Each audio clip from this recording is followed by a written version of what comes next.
Badan Intelijen Negara Daerah Sumatera Selatan dengan Dinas Kesehatan Kabupaten Musirawas Utara terus gencar melakukan vaksinasi COVID-19 hingga ke pelosok desa maupun mendatangi rumah-rumah warga khususnya suku anak dalam di Musirawas Utara yang belum mendapatkan vaksin.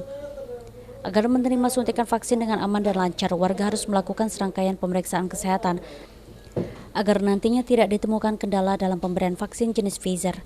Korwil Bin Daerah Musirawas Muratara dan Lubuk Linggau M. Toha mengungkapkan dalam vaksinasi massal ini disiapkan 3.000 dosis bagi suku anak dalam yang ada di Desa Sungai Jernih Musirawas Utara. Kita hari ini adalah vaksinasi massal di Muratara termasuk di suku anak dalam.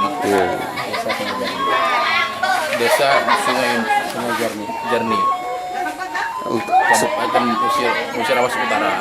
Untuk vaksin yang disiapkan berapa banyak, Pak? 3.000. Harapan kami semoga ke depan masyarakat di Muratara khususnya dan termasuk suku anak dalam terbebas dari COVID-19 dan mencapai Community. Adia Rian Sapal TV.